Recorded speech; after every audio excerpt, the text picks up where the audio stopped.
Alhamdulillah, bersyukur kita kepada Allah Subhanahu wa taala atas nikmat yang senantiasa diberikan oleh Allah kepada kita.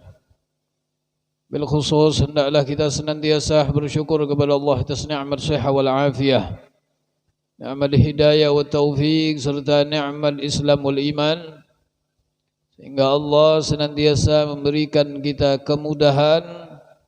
Allah berikan kita keistiqomahan, bisa melaksanakan salat subuh secara berjamaah. Mudah-mudahan amal ibadah yang kita lakukan diterima oleh Allah Subhanahu wa taala. Amin ya rabbal alamin. Salawat dan salam mudah-mudahan senantiasa dilimpahkan untuk baginda Nabi Muhammad sallallahu alaihi wasallam.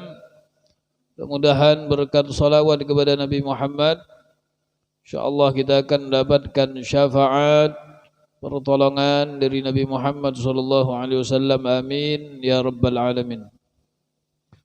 Bismillahirrahmanirrahim. Qala al-muallim radhiyallahu ta'ala anhu wa nafa'na bihi wa bi'ulumihi fid dharain ila angal. Wa qala alaihi salatu wassalam, Tuba liman wajada fi sahifatihi istighfaran katsira. Wa qala alaihi salatu wassalam, man qala astaghfirullah fi yawmin 70 marratan ghafarallahu lahu 700 dhanbin. Wa qad khaba 'abdun aw 'amatun yudhnibu fi yawmin wa laylatin akthara min 700 dhanbin. Wa qala alaihi salatu wassalam, wallahi inni la astaghfirullah wa atuba ilaihi fil yawm akthara min 70 marrah. Wa qala alaihi salatu wassalam, ala ukhbirukum bidaikum wa dawaikum, ala inna dawaakumudz dzunub wa dawaakumul istighfar. Wa qala alaihi salatu wassalam, qala iblis, wa izzatuka wa jalalika wa izzatika wa jalalika ya Rabb, la abraha ughwi ibadaka madamat arwahuhum fi ajsadihim. Faqala Allah, wa izzati wa jalali la barihtu aghfiru lahum mastaghfaruni. Nabi Muhammad sallallahu alaihi wa alihi wa sahbihi wasallam, beliau bersabda, Tuba liman wajada fi sahifatihi istighfaran katsira. Nabi Muhammad beliau bersabda, beruntunglah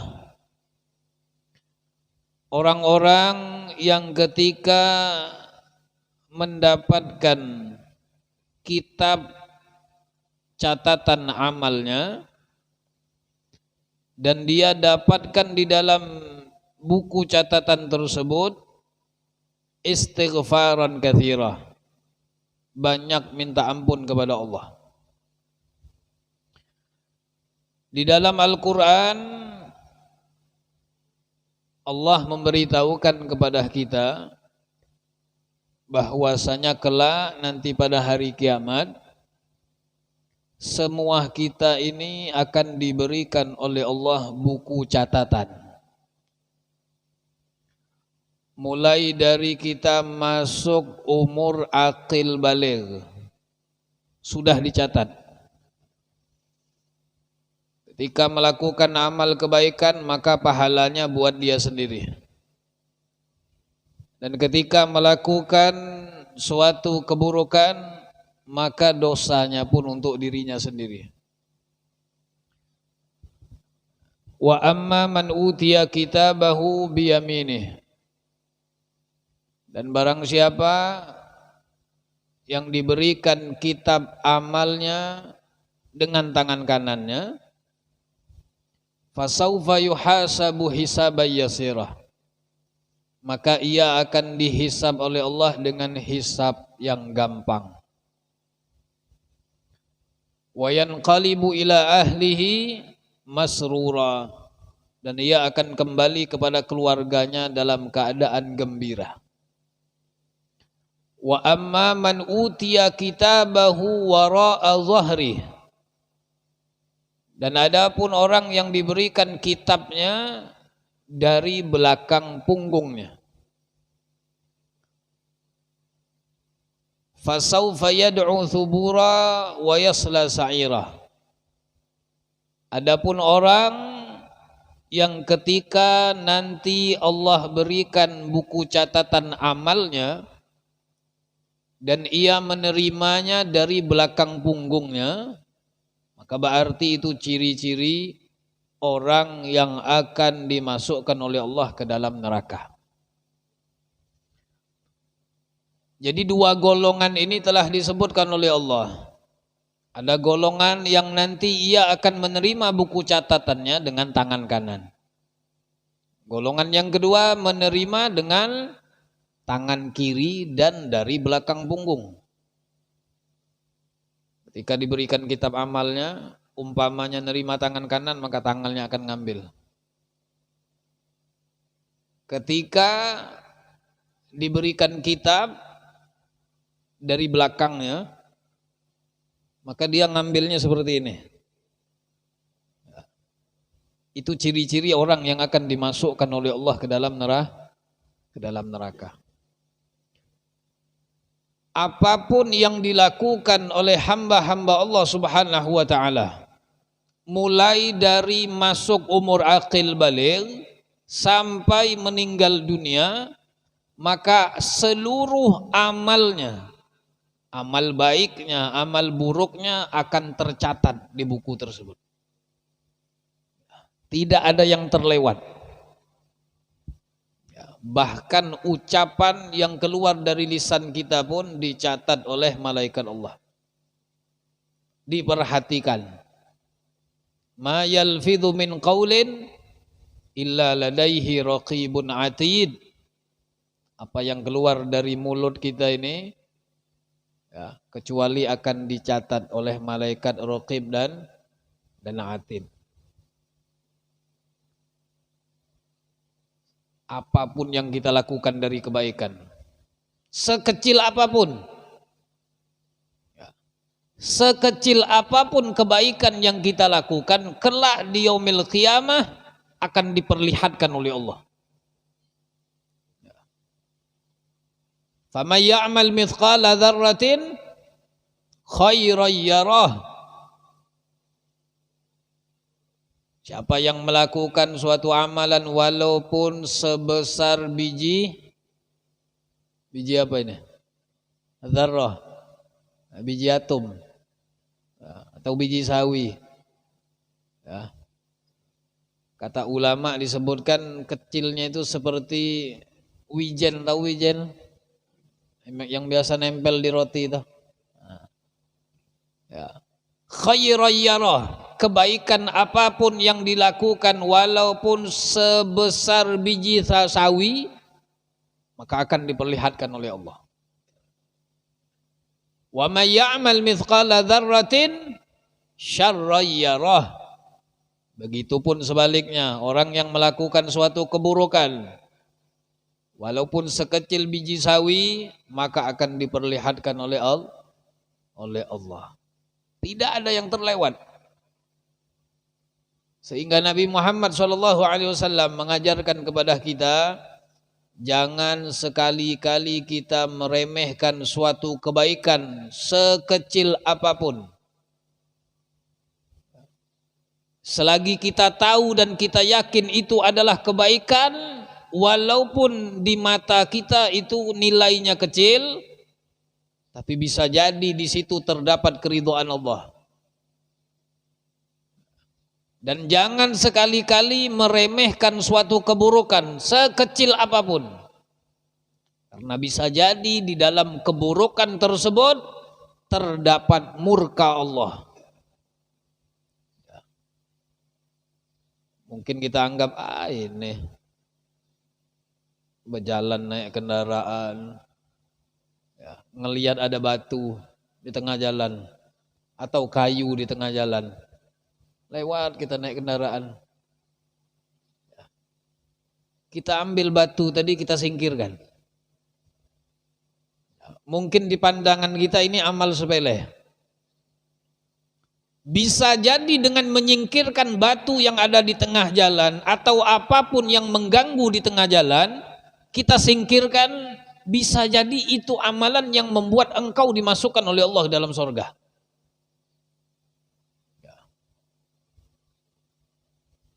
Nabi Muhammad SAW, beliau pernah bertanya kepada Jibril.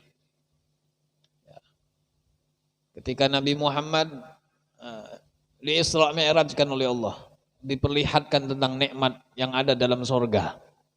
Nabi melihat ada seorang laki-laki terbang dengan bebas. Mulai dari surga pertama sampai surga yang paling tinggi. Bebas, masuk surga pertama, masuk, keluar, masuk. Nabi Muhammad bertanya kepada Jibril, wahai Jibril, siapa itu? Ya. Begitu besar nikmat yang didapatkannya wahai Jibril. Ia diberikan oleh Allah kebebasan. Bisa keluar masuk dari surga pertama sampai surga yang paling tinggi. Maka Jibril mengatakan, wahai Muhammad, itu adalah gambaran orang-orang yang ketika mereka berjalan menyingkirkan gangguan yang ada di jalan. Allah berikan kenikmatan seperti itu. Dan hal seperti ini sering kita lihat. Ya, kita yang rancak pakai kendaraan sering lihat ada batu tengah jalan. Ada yang menyingkirkan, ada yang laju aja. Dianggapnya tidak ada pahala. Ya. Dalam kitab disebutkan itu imatatul adza, menyingkirkan gangguan yang ada di jalan. Itu pahalanya luar biasa. Ya. Bahkan disebutkan oleh ulama Al-Imam Al-Ghazali radhiyallahu taala anhu. Ya, Imam Ghazali yang bergelar Hujjatul Islam. Seorang imam yang sangat alim luar biasa. Karangan kitabnya banyak. Yang paling terkenal karangan beliau adalah kitab Ihya Ulumuddin. Ada orang yang bermimpi bertemu dengan Imam Ghazali. Ditanya, wahai Imam, apa yang telah dibalas oleh Allah atas segala kebaikan yang telah engkau lakukan? Engkau ulama besar, karangan kitabmu banyak. Apa yang telah Allah balas untukmu? Apa kata Imam Ghazali? Seluruh amalku ditolak oleh Allah. Seluruh solatku ditolak Allah. Karangan kitabku semuanya ditolak oleh Allah. Semua amal yang aku lakukan ditolak oleh Allah. Hanya satu amal yang diterima oleh Allah. Kata Imam Ghazali, ketika aku ngarang kitab, orang dahulu itu kan kalau ngarang kitab enggak kayak kita sekarang, udah ada penanya. Ya, atau ketik pakai laptop. Gampang, tinggal ketik aja. Tapi ulama-ulama kita dulu kalau ngarang kitab, mereka itu pakai pena yang tinta celup kayak itulah. Kayak itu. Celupin, tulis. Apa kata Imam Ghazali, ketika aku ngarang kitab, aku mengambil tinta, memasukkan pena ini ke dalam tinta. Ketika aku mau nulis, tiba-tiba lalat nempel di pena ini. Lalat nempel ke sini. Dan lalat tersebut meminum air tinta tadi. Ya enggak tahu apa lalatnya itu nyasar kah, mungkin saking hausnya enggak ngelihat lagi itu banyu tinta diminumnya. Maka kata Imam Ghazali, aku diamkan lalat tersebut sampai kenyang. Aku diamkan. sampai lalat itu terbang sendiri. Maka kata Imam Ghazali, itulah amalan yang aku lakukan satu-satunya diterima oleh Allah. Amalan kecil, tapi kadang-kadang dianggap biasa-biasa saja. Makanya kata Rasulullah, jangan sekali-kali engkau meremehkan suatu kebaikan. Karena bisa jadi di dalam kebaikan yang engkau anggap kecil, disitulah terdapat ridho Allah. Ya. Ketika engkau sudah dapat keridhaan Allah, ya, maka itulah puncak kebahagiaan. Kemudian kata Nabi Muhammad, jangan sekali-kali engkau meremehkan, merendahkan suatu keburukan sekecil apapun. Kadang dosa juga. Tidak apa-apa, ngelihat sekali-sekali. Ya. Menurut pandangan kita tidak berdosa. Ya, atau mungkin dosanya kecil. Tapi kata Nabi, bisa jadi di dalam keburukan yang engkau anggap kecil, disitulah terdapat murka Allah. Ya. Kalau sudah seseorang dapat murka Allah, maka itu lebih menakutkan daripada neraka Allah. Makanya doa yang diajarkan oleh Nabi Muhammad, Allahumma inna nas'aluka ridhaka wal jannah wa na'udzubika min sakhatika wan nar. Ya Allah, kami meminta kepadamu keridhoanmu wal jannah, baru sorga. Ya, bukan sorga duluan. Yang diminta ridho Allah, baru minta sorga. Wa na'udzubika min sakhatika wan nar, dan kami berlindung kepadamu ya Allah dari murkamu. Ya, baru berlindung dari neraka. Min sakhatika, dari murkamu, wan nar, neraka. Ya, karena murka Allah itu jauh lebih menyakitkan, jauh lebih menyusahkan daripada seseorang dimasukkan oleh Allah ke dalam neraka. Kemudian pesan Nabi Muhammad yang ketiga, jangan sekali-kali engkau merendahkan siapapun dari makhluk Allah. Jangan sekali-kali engkau rendahkan. Jangan sekali-kali meremehkan, merendahkan hamba Allah, siapapun mereka. Karena bisa jadi orang yang engkau anggap rendah, ternyata ia adalah orang yang disayang oleh Allah. Termasuk daripada kekasih Allah. Mungkin kita sering melihat orang yang ya biasa-biasa aja pakaiannya. Ya, ngelihat orang pakaiannya biasa aja. Nabi Muhammad ketika beliau sedang duduk nih, lagi duduk kayak ini Nabi dengan sahabat. Ketika lagi duduk, Nabi mengatakan kepada para sahabat, wahai sahabatku, awwalu man yadkhulu alaikum rajulun min ahlil jannah. Kata Rasulullah, wahai sahabat, nanti ada orang yang masuk di tengah-tengah kita. Nanti ada orang datang, ketahuilah laki-laki tersebut penghuni surga. Ya. Yang bakal datang itu kata Nabi, itu penghuni surga. Jadi sahabat bertungguan. Ditunggu siapalah kira-kira masuk nih. Ya. Ketika ditunggu oleh sahabat, tiba-tiba ada seorang laki-laki ya yang dianggap biasa-biasa saja. Pakaiannya biasa-biasa saja. Masuk sahabat tadi. Sahabat yang lain ngelihat, ini kah orang yang dikatakan Nabi Muhammad penghuni surga? Kalau salah mungkin. Nanti tunggu dulu, mungkin ada yang lain lagi. Ditunggu-tunggu tidak ada lagi yang masuk. Bener apa ini orang yang disambat oleh Nabi Muhammad penghuni surga? Ya, kayak tidak meyakinkan. Dari muka-mukanya tidak meyakinkan penghuni surga. Ya, karena kita ini kadang-kadang melihat sesuatu itu secara zahir. Ya. Ketika laki-laki tersebut duduk, maka sahabat langsung mendekatinya. Ditanya, wahai sahabat, Nabi Muhammad tadi mengatakan orang yang pertama kali masuk penghuni surga. Kami tunggu dari tadi, yang masuk cuma engkau sendirian. Apa amalan yang engkau lakukan sehingga Nabi mengatakan engkau ini penghuni surga? Sahabat tadi apa ngomongnya?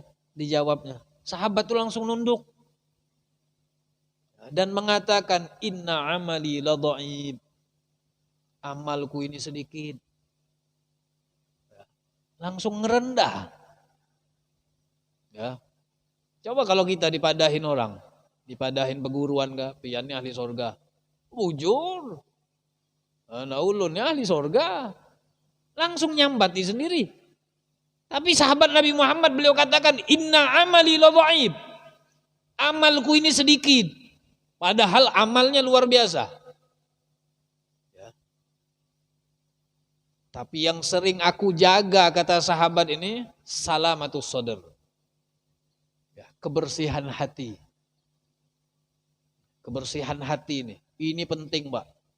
Ya, bersih hati. Karena hati ini tempat yang dipandang oleh Allah. Ya. Ketika hati seseorang murni, bersih, maka seluruh anggota tubuhnya itu akan jadi bersih. Ya. Kalau udah hati kita nih bersih, seluruh anggota tubuh kita ini jadi bersih. Tapi kalau sudah hati kotor, hati rusak, maka seluruh anggota tubuh kita ini jadi rusak. Ya. Makanya kata Nabi Muhammad, innallaha la yanzuru ila suwarikum. Allah tidak memandang penampilan kalian. Ya. Wala a'malikum, Allah tidak mandang amal kalian. Ya. Walakin yanzuru ila qulubikum. Tapi Allah mandang ke hati. Nah, jadi di situ baginda Nabi besar Muhammad SAW, ya, beliau menyebutkan, maka beruntunglah kata Rasulullah orang-orang yang ketika nanti di yaumil qiyamah mereka dapatkan di dalam kitab catatannya itu banyak kalimat-kalimat memohon ampun kepada Allah. Wa qala alaihi salatu wassalam, ala ukhbirukum bidaikum wa dawaikum. Rasulullah ketika duduk dengan sahabat, Nabi Muhammad bertanya, wahai sahabat, maukah kalian aku beritahu bidaikum dengan penyakit kalian, wadawaikum dan obatnya untuk kalian. Ala inna da'akumudz dzunub. Ketahuilah kata Nabi Muhammad, penyakit kalian itu adalah dosa. Ya. Wadawa'akumul istighfar, dan obat untuk dosa tersebut adalah istighfar kepada Allah. Penyakit kita ini dosa. Ya. Makanya manusia itu dinamakan insan. Ya. Insanun. Limadza summiyal insan? Summiyal insan likathrati nisyanihi wa khati'atihi. Manusia dinamakan manusia karena banyak lupanya. Ya. Kemudian banyak salahnya. Ya. Manusia itu kan bahasa Arabnya insan. Ya. Dikasih nama insan itu kenapa? Karena kita ini banyak lalai. Ya. Banyak lupa, banyak dosa. Sehingga Nabi Muhammad SAW memberikan obatnya. Obat untuk dosa tersebut adalah memperbanyak istighfar kepada Allah. Hari-hari. Ya. Kita ini hari-hari ya kadang-kadang tidak lepas dari dosa. Tidak lepas dari dosa. Yang paling banyak ya rancak dosa mata. Paling banyak loh. Hah? Sudah selesai sholat subuh, sudah bermajelis, sudah beristighfar, macam-macam yang dibaca. Tidak tahunya pas mau balik ke rumah, ada aja ngelihat yang buka aurat. Astagfirullahaladzim. Yang penting ucap astagfirullah. Agar apa? Agar amal yang baru saja dilakukan, sholat subuhnya, majelisnya, tidak hilang pahalanya. Ya, pandangan yang pertama dimaafkan oleh Allah. Pandangan pertama dimaafkan. Yang dicatat dosa itu yang kedua. Nah, kadang-kadang kita ini kalau udah ngelihat sekali penasaran. Bujur lah, penasaran. Astagfirullah. Nah, udah belok ke kiri itu udah ngucap astagfirullah, penasaran. Apalah yang dilihat tadi lah. Nah, ngelihat yang kedua itu yang berdosa. Hah? Lawas ya. Yalah. Itu dosa mata. Ya, dan dosa mata ini banyak cara-cara yang diajarkan oleh Nabi Muhammad bisa dihilangkan Allah. Ya, dengan ngambil wudhu hilang. Ya. Tapi yang harus diperhatikan, masalah dosa ini, kita ini yang dipikirkan bukan dosanya. Bukan dosanya yang kita pikirkan. Memang dosa yang dilakukan oleh umat Nabi Muhammad hanya dicatat satu oleh Allah. Ya. Kalau amal kebaikan Allah catat 10. Ya. Man jaa bil hasanati falahu asyru amsalihah. Orang yang datang melakukan kebaikan maka untuknya 10 kali lipat. Ya. Ini umat Nabi aja dikasih. Umat Nabi Muhammad, umat dahulu tidak ada. Ya, ayatnya khusus untuk umat Nabi Muhammad. Man jaa bil hasanati falahu asyru amsalihah. Siapa orang yang melakukan satu kebaikan, Allah kasih 10 kali lipat. 10 dapat. Ya, dapat ujungan langsung. Kayak orang berdagang. Berdagang kan ujungan yang dicari. Berdagang yang dicari ujungan apa pahala? Ada orang berjualan nyari pahala. Ujungan, nyari pahala bangkrut. Ya sekali-kali bolehlah peguruan datang. Nama Pak Guru bawa aja. Sekali-sekali. Ya, nah, tapi kalau gurunya tadi hari-hari datang, ya bangkrut juga. Ya, nah, yang dicari ujungan. Ya. Begitu juga amal kebaikan yang kita lakukan. Satu kebaikan Allah kasih 10. Tapi ketika melakukan keburukan, wa man jaa bis sayyiati fala yujza illa mithlaha. Dan siapa yang melakukan satu keburukan dibalas oleh Allah sama seperti keburukan yang dilakukan. Artinya dibalas cuma satu. Ya. Al-Imam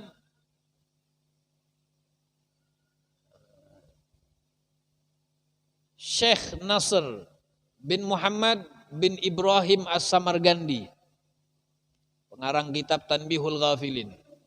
Beliau katakan apa? Kalian jangan tertipu dengan ayat ini. Jangan tertipu ini artinya bukan jangan percaya.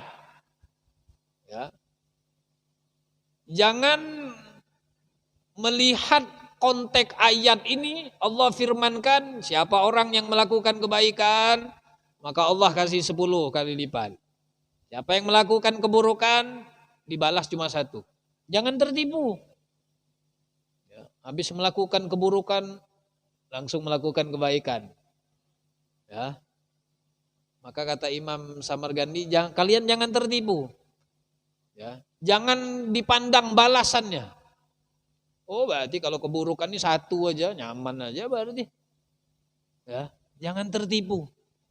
Tapi yang harus kalian pandang, apa namanya itu, efek sampingnya. Efek samping dari dosa yang dilakukan tadi. Ya, segala sesuatu kan ada efek samping. Jar dokter makan obat nih 3 kali sehari, jangan lebih. Enggak taunya kenyamanan. Ya. Dikasih dokter tuh yang ini 1 tablet, 1 keping, 1 keping, 1 keping isinya 10, 10, 10. Kenyamanan, taguknya semua. Ada efek samping lah. Ada. Ya. Kepalanya pusing. Minum obat apa? Obat pusing nih. Apa obat pusing? Hah? Oskadon. Ya obat yang itu, Promak apa segala macam tuh. Ya. Minumnya 1 aja. Kurang tambah lagi 1. Bukan 1 keping. Ya, 1 keping dihantamnya. Ada efek samping. Jadi keburukan kejahatan yang kita lakukan, ya, bukan yang kita pikirkan cuma 1 dicatat oleh Allah, bukan itu. Tapi pikirkan efek sampingnya. Apa efek sampingnya?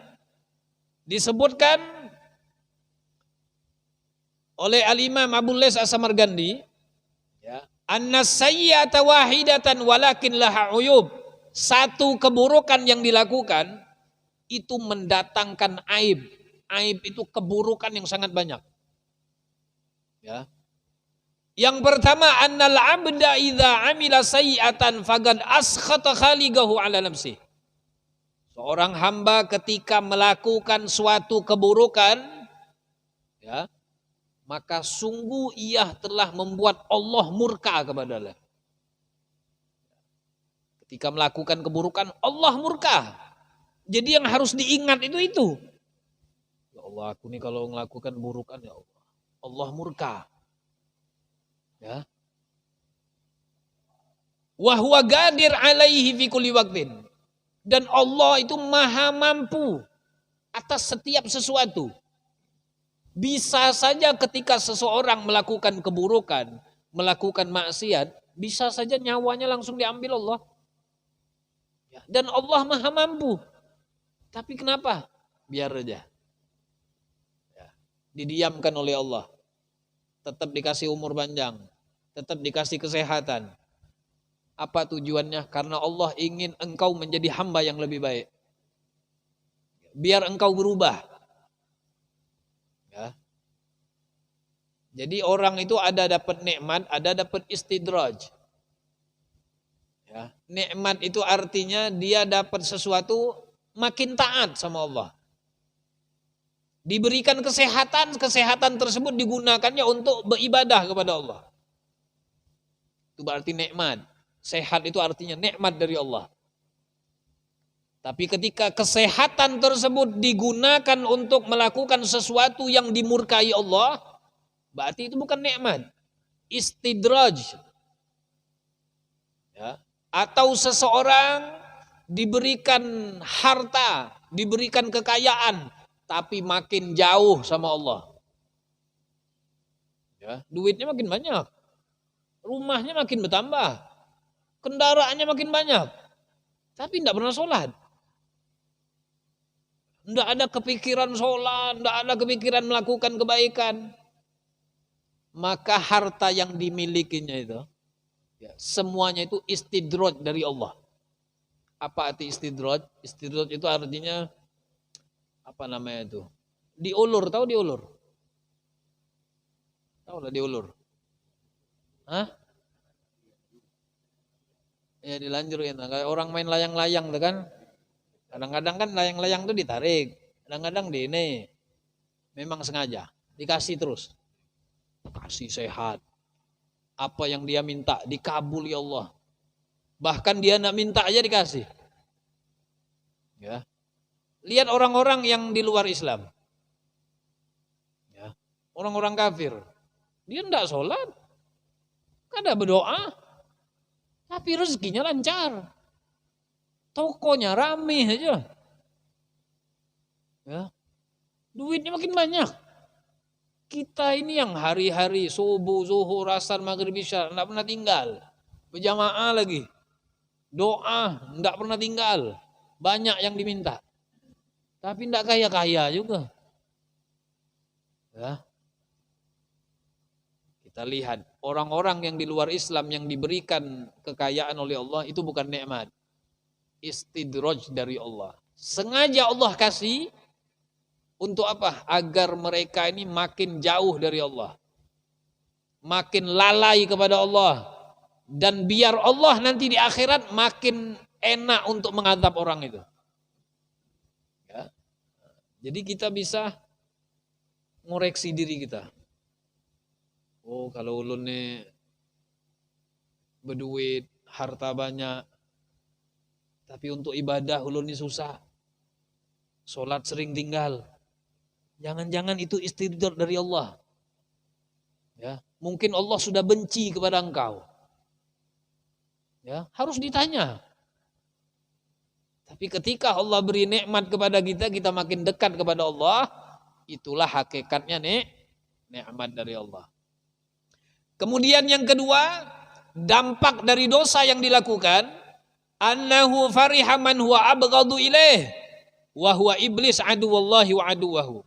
Ketika seseorang melakukan dosa, maka sungguh ia telah membuat gembira makhluk yang paling dibenci oleh Allah, yaitu iblis. Ya, ketika kita bermaksiat, iblis itu senang. Berarti secara tidak langsung kita sudah membuat senang musuh Allah. Kemudian yang ketiga, tubaiduhum min ahsanil mawadhi' wa huwal jannah. Secara tidak langsung orang yang melakukan keburukan, melakukan dosa, secara tidak langsung dia sudah menjauhkan dirinya sendiri ke tempat yang paling baik, yaitu surga. Berarti dia sendiri yang mau menjauh dari surga. Kemudian tugribuhu ila syarril mawadhi' wa huwa jahannam. Dengan dosa yang dilakukannya tadi, secara tidak langsung dia ini sudah mendekati neraka jahanam. Ya, orang tuh neraka tuh dijauhi. Ya, enggak, surga diparaki. Ya. Kalau ada orang berjauh dari surga, berparak lawan neraka, berarti ada konsletnya tuh. Iyalah. Kita pengen masuk surga, maka lakukan amalan penduduk ahli surga. Kita tidak mau dimasukkan oleh Allah ke dalam neraka. Tinggalkan amalan-amalan perbuatan penduduk neraka. Ya. Kemudian kata ulama, najasa nafsahu wa qad khalaqahu Allahu tahira. Secara tidak langsung orang tersebut yang melakukan dosa telah mengotori dirinya. Padahal Allah ciptakan ia dalam keadaan suci. Kullu mauludin yuladu 'alal fitrah. Ya, setiap yang dilahirkan itu dalam keadaan suci. Allah lahirkan kita dalam keadaan suci. Ya. Mulai dari lahir sampai umur kita sebelum balik bersih masih. Tidak ada dosanya. Ketika masuk balik, justru kita yang ngotorin. Ya, berbuat dosa, melakukan keburukan. Kemudian ada ashabahul ladina la yu'dhunahu wa humul hafadhah. Secara tidak langsung orang yang melakukan dosa tadi, ya, melakukan maksiat, dia telah mengganggu malaikat yang ada di sebelah kanan kiri. Malaikat Raqib Atid ini merasa terganggu ketika ngelihat orang tersebut melakukan maksiat kepada Allah. Ya. Tapi masih enak umat Nabi Muhammad ini, ya Allah, ya, alangkah besarnya nikmat ini. Umat Nabi Muhammad kalau melakukan kebaikan itu langsung dicatat pahalanya. Tapi ketika melakukan dosa, melakukan maksiat, tidak langsung dicatat. Bahkan Nabi mengatakan ditunggu sampai 6 jam. Ditunggu. Malaikat Atid ini mau mencatat keburukannya tadi, langsung dicegah oleh malaikat sebelah kanan. Ya, Tid, jangan catat dulu, Tid. Sabar-sabar. Ya, sabar dulu. Ya, jangan tergesa-gesa. Ya. Kenapa kada boleh kata Hatib nih? Ya, memang Nabi Muhammad yang minta. Jangan langsung dicatat. Dikasih waktu 6 jam. Ya. Jadi selama ia melakukan dosa tadi, sampai 6 jam, kalau dia tidak minta ampun kepada Allah, baru dicatat. Dan dicatat pun satu. Ya. Ketika sudah dicatat satu, udah 6 jam nih, enggak juga taubat. Dicatat oleh malaikat nih, satu. Ya. Sudah tercatat di dalam bukunya tadi, satu. Enggak taunya umpamanya di malam hari dia sholat minta ampun sama Allah. Ya Allah, ampuni dosaku ya Allah. Dia menyadari kesalahannya. Itu yang udah ditulis, dihapus. Dihapus. Khusus umat Nabi Muhammad. Kalau umat dahulu jangan macam-macam. Ya. Umat dahulu kalau bermaksiat melakukan kejahatan langsung dibuka oleh Allah. Tidak ditutup-tutupi lagi. Ya. Malam berzina umpamanya. Orang dahulu malam berzina. Itu besok pagi depan rumahnya itu udah ada tulisan. Bulan bin Bulan berzina sama binian ini namanya. Tempatnya ini. Jam sekian. Langsung ada tulisan depan rumahnya tuh. Ya. Tapi kalau umat Nabi Muhammad tidak ada. Belum pernah kita lihat ada orang berzina depan rumahnya ada tulisan. Kecuali dia sendiri yang bongkar. Ya. Dia sendiri yang bongkar. Berkisah sama orang. Ya. Penyakitnya umat Nabi ini seperti itu. Melakukan maksiat gembira. Senang. Ya. Tidak merasa sedih. Ya. Senangnya luar biasa, saking senang itu dia berkisah sama orang. Ya, naudzubillah min dzalik, dosa yang paling dibenci oleh Allah, ya, yaitu dosa ketika dilakukan diberitahu lagi kepada orang lain. Allah sudah tutup, enggak taunya dia yang menceritakan.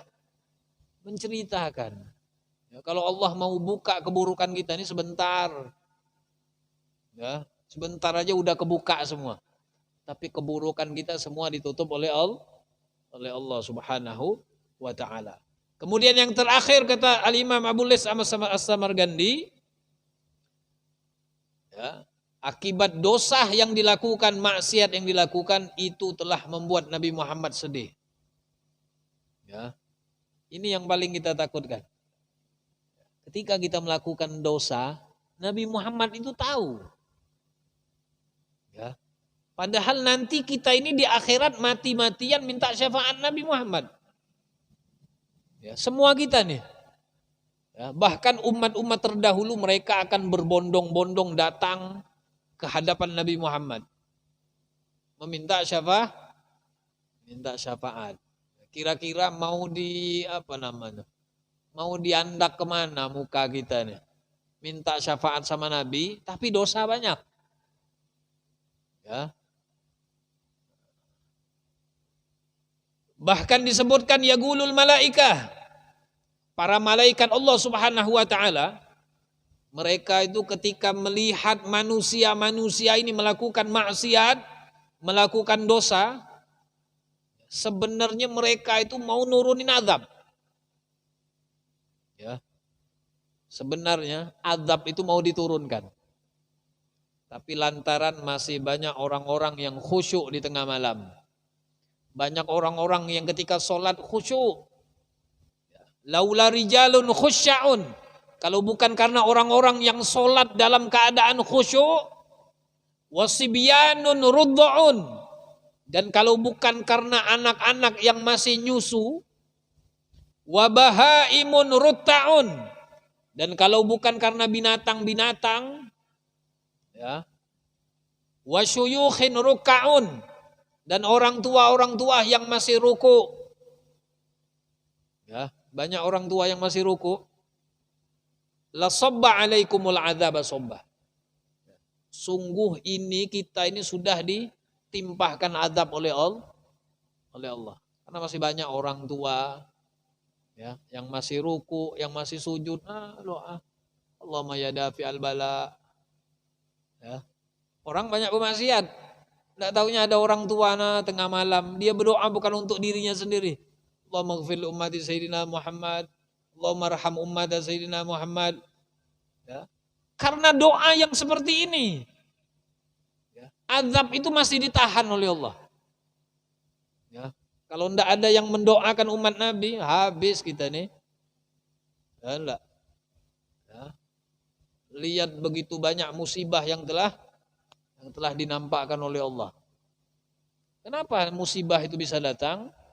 Karena ulah manusia sendiri.